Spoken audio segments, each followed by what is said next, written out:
Baik, Assalamualaikum warahmatullahi wabarakatuh. Saya Ika Sri Wahyuningrum dengan NPM 1913691 dari Prodi Pendidikan Matematika A 2019 STKIP PGRI Lumajang. Nah, di awal tadi sudah dijelaskan oleh rekan saya mengenai pengertian dari kurikulum 2013.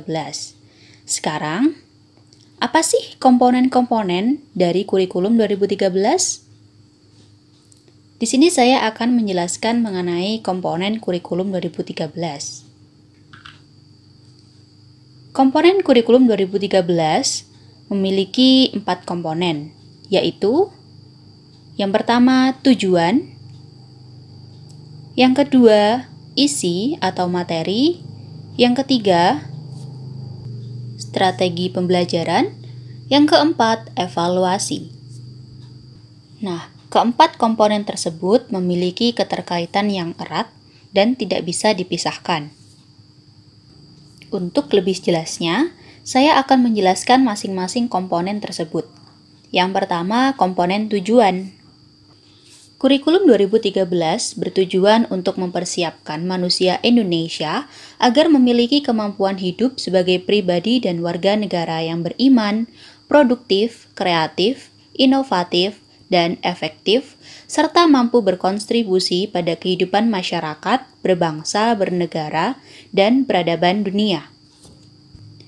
Tujuan pendidikan dapat diklasifikasikan menjadi 4, yaitu yang pertama, tujuan pendidikan nasional, yang kedua, tujuan institusional, yang ketiga, tujuan instruksional atau pembelajaran, yang keempat, tujuan kurikuler. Tujuan pendidikan nasional merupakan tujuan yang ingin dicapai dan didasari oleh falsafah negara Indonesia atau didasari oleh Pancasila. Dalam perspektif pendidikan nasional, tujuan pendidikan nasional dapat dilihat secara jelas dalam Undang-Undang Nomor 20 Tahun 2003 tentang Sistem Pendidikan Nasional, bahwa pendidikan nasional berfungsi mengembangkan kemampuan dan membentuk watak serta peradaban bangsa yang bermartabat dalam rangka mencerdaskan kehidupan bangsa, bertujuan untuk berkembangnya potensi peserta didik agar menjadi manusia yang beriman dan bertakwa kepada Tuhan Yang Maha Esa, berakhlak mulia, sehat, berilmu, cakap, kreatif, mandiri, dan menjadi warga negara yang demokratis serta bertanggung jawab. Selanjutnya, tujuan institusional. Tujuan yang harus dicapai oleh setiap lembaga pendidikan. Sebagai kualifikasi yang harus dimiliki oleh setiap siswa setelah menempuh atau menyelesaikan program di lembaga pendidikan tertentu. Dan tujuan institusional ini merupakan cerminan dari standar kompetensi lulusan yang diharapkan dari setiap satuan pendidikan. SKL atau standar kompetensi lulusan terbagi menjadi 3, yakni kognitif atau pengetahuan, afektif atau sikap, dan psikomotor atau keterampilan. Selanjutnya yaitu tujuan instruksional. Tujuan yang ingin dicapai dari setiap kegiatan instruksional atau pembelajaran. Kemampuan yang harus dimiliki siswa setelah mempelajari materi tertentu dalam bidang studi tertentu dalam satu kali pertemuan. Nah, tujuan ini seringkali dibedakan menjadi 2 bagian, yaitu tujuan institusional umum dan khusus. Tujuan instruksional umum adalah tujuan pembelajaran yang sifatnya masih umum dan belum dapat menggambarkan tingkah laku yang lebih spesifik. Nah, sedangkan tujuan instruksional khusus merupakan penjabaran dari tujuan instruksional umum. Perbedaan kedua tujuan ini terletak dalam hal kemampuan yang diharapkan dikuasai oleh siswa. Selanjutnya, tujuan kurikuler. Tujuan yang harus dicapai oleh setiap bidang studi sebagai kualifikasi yang dimiliki siswa setelah menyelesaikan bidang studi tertentu di lembaga pendidikan. Tujuan kurikuler merupakan penjabaran dari tujuan institusional, sehingga kumulasi dari setiap tujuan kurikuler ini akan menggambarkan tujuan institusional. Artinya, semua tujuan kurikuler yang ada pada suatu lembaga pendidikan diarahkan untuk mencapai tujuan institusional yang bersangkutan.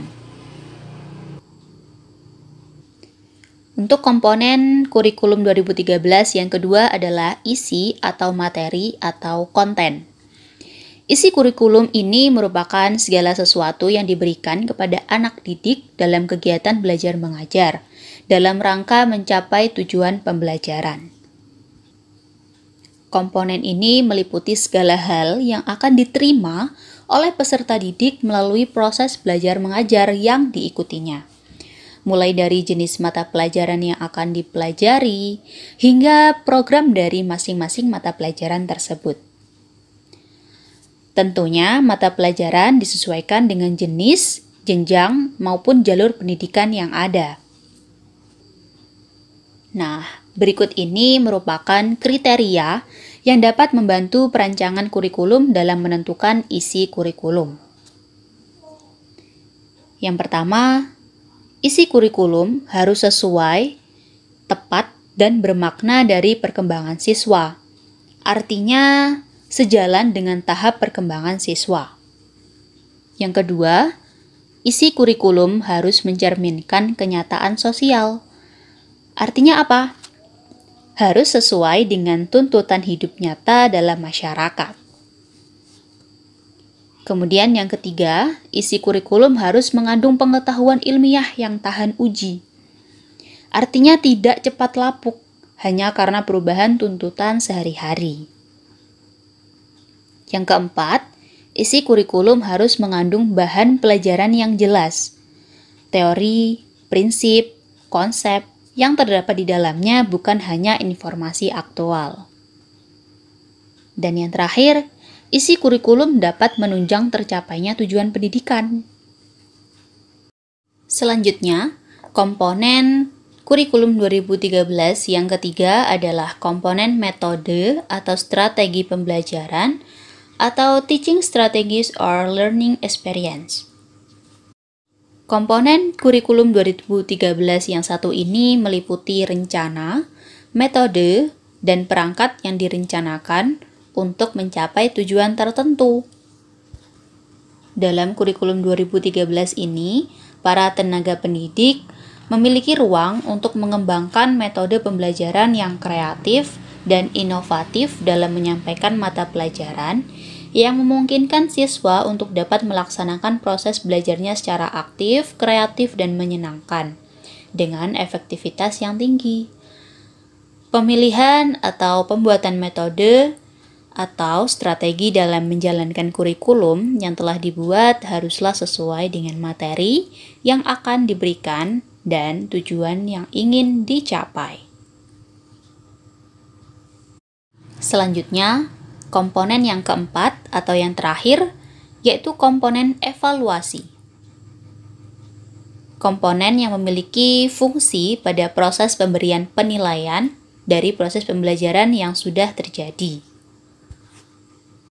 Penilaian atau evaluasi kurikulum meliputi semua aspek batas belajar. Menurut S. Schwartz dan kawan-kawannya, penilaian adalah suatu program untuk memberikan pendapat dan penentuan arti atau faedah suatu pengalaman. Nah, syarat-syarat umum evaluasi adalah penilaian yang harus dilaksanakan harus memenuhi persyaratan atau kriteria sebagai berikut. Yang pertama, validitas. Artinya validitas apa? Artinya evaluasi harus benar-benar mengukur apa yang hendak diukur. Nah, yang kedua, mempunyai reliabilitas. Artinya menunjukkan ketetapan hasilnya.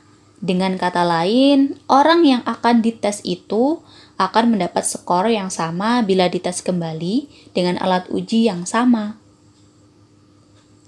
Kemudian yang ketiga, efisiensi. Artinya suatu alat evaluasi sedapat mungkin dipergunakan tanpa membuang waktu dan uang yang banyak. Yang keempat, kepraktisan atau kegunaan. Artinya alat evaluasi harus berguna, yaitu untuk memperoleh keterangan tentang siswa atau peserta didik. Jadi, evaluasi hasil belajar adalah keseluruhan kegiatan pengukuran dan pengumpulan data dan informasi, pengolahan, penafsiran, dan pertimbangan untuk membuat keputusan tentang tingkat hasil belajar yang akan dicapai oleh siswa setelah melakukan kegiatan belajar dalam upaya mencapai tujuan pembelajaran yang telah ditetapkan. Jadi, kesimpulan dari materi yang telah saya sampaikan mengenai komponen kurikulum 2013, di sini peran pendidik mengcover keempat komponen tersebut dan tidak hanya memahami saja. Dalam pembelajaran, pendidik juga harus mengakomodasi semua komponen dan menggunakan rambu-rambu yang sudah ditetapkan oleh Permendikbud atau dalam Permendikbud. Sekian penjelasan dari saya, selanjutnya akan dijelaskan oleh rekan saya. Terima kasih.